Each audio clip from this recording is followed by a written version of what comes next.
Hello and welcome. I got this comment recently and I decided to try and help out as much as I could. Now, this is where the problem began. I knew this group was old, so I had an idea in mind of what advice to give when using these cards, but since I hadn't played the game in a very long time, I knew I would have to dive in and do some research to give an honest opinion on the deck and advice. So I hopped right in, found the deck, copied the cards, and the first problem occurred. I was missing one singular card, and so I went on an adventure killing dogs and getting a history core to fill my gambling addiction needs. I was on the largest high of my life, gambling away, and then slowly but surely depression started to hit in. I lost the house, the dogs, and my wife and kids. Anyways, I was forced to trade one of my most prized possessions for the card, and now we had the entire deck. I decided to test the deck on a few NPCs around the map, but since this map is kinda scuffed, I could only find a few of them, and this was a pretty unreliable test. I mean, it went well, but I really wish we had a few more NPCs, or I'm just blind and unaware because I haven't played the game in a very long time. Besides that point, the real aspect is fighting players, so I went and battled a few, but not before doing a few changes. I swapped out a few of the filler for a different filler, and I decided it was alright. Made a few more edits like so, and didn't read enough to realize this didn't work. After that, I decided to go back to square one, and here are the 3 matches that I played with this pure deck. First 2 went pretty well, and I was really excited. I was getting some quests done, I was earning back some money, and I'll finally see the wife and kids again. Proud as I was, I decided to go into the 3rd match with open arms, and that's where it hit. Horrible starting hand. I knew this was a failure the moment I saw it. I was really determined to press forfeit turn 1, but I decided to stick through it, and as I figured, this was a loss. I still gambled away, we lost the house, and never saw the kids. Now, for my actual review of the deck, to keep it short, simple, sweet, it's alright. It's nothing amazing, but it definitely has its ups and downs. I really wish the price tag of this deck was changed a little bit lower because it's a pretty basic deck. Granted, it is pretty balanced, but it does feel underwhelming at times. Just as a note, this review is of its purest form without any edits. Now, here's a cool little drawing I did in Paint because I was curious about the stats of this actual deck. 16 out of the 40 cards are going to be Meeboid and life related. 18 of them are going to be purely life related, 4 of them are purely Meeboid related.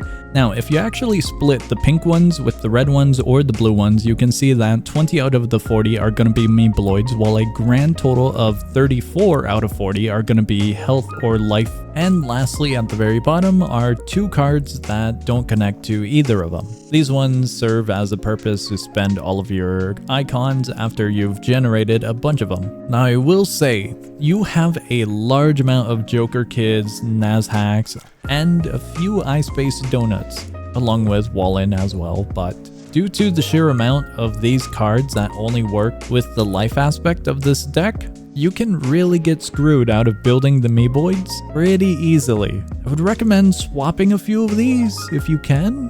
Now, on this drawing, there's one more thing. There's diamonds on the Meeblings and Meebloids. Meeboids? How do you pronounce them? Anyways, these 2 are amazing. If you get them early, keep them alive as long as you can. Why? Because they give you cards that go into your base plate, and they also give you life regen. But their condition is you need to have 3 of the group to have it activate. There is one more card inside of here that is really good, the Infestation. It will give you a free little lad, and it will also reduce the power of an enemy. It's awesome. During this journey, I was trying to look for anything that was related to life gain or anything related to drawing more cards. One of the issues early on I had with a bunch of these matches is going to be actually tossing cards out there and getting rid of cards. With this deck, it was pretty painful after the first few turns having only 2 to 3 cards remaining in hand to actually mess with. And if these are very high cost cards in the early game, that's going to be pretty painful to deal with. This is also pretty painful if you get a Wallin, Joker Kid, or Nazhack, or iSpace Donut and they have nothing else to connect with.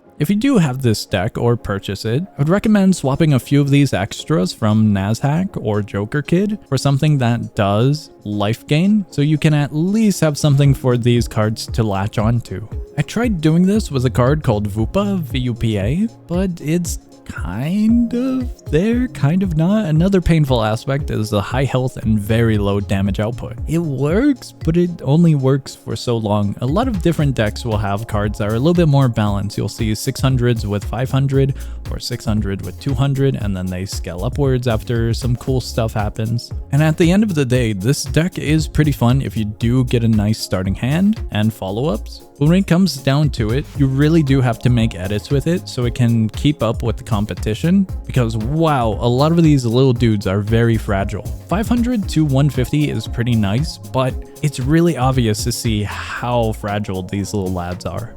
Now, I did reply to the lad earlier before this video, of course, because I didn't want to leave them hanging. The Meebs are the main focus. The second aspect is life gain. Keep them alive if you can. 3 is the minimum you need for the deck to work well. If you lose a few, don't worry. The deck is really well made and has other cards as options that work together smoothly. This was for PvE matches against the NPCs. This is noticeably wrong against PvP. At least the smoothly part.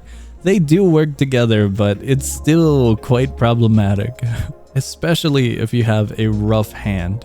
The advice I would give now, after getting a few more rounds with the deck into play, is the Meebs are awesome, the little dudes are awesome, keep them alive for as long as you can, try to keep 3 as long as you can as well. If you get 5 into your base plate, you're in good terms, and especially if you want Titano, don't worry about the high cost cards all too much, and best of luck if you're out of Meebs. For 5,000 or 4,000, I would recommend a different deck. That's a hefty price tag. Alright, that's gonna be it for this video. I hope this video helped if you're looking at this deck and you're unsure if you want to dive into it or not. It's still a pretty good deck if you're a new player, because you can go into the basics of the game, learn a little bit, and it also gives you a good set of cards to use. That being said, as mentioned, do be careful with the deck, make some edits if you can, and try to make it a little bit more usable on the side of life gain. Anyways, I hope you enjoyed. If you've never played Blox Cards before, check it out. And if you're looking for similar content, I got a bunch of videos on the game already. Go check them out if you're curious. That's gonna be all from me. I hope you enjoyed, and I will see ya.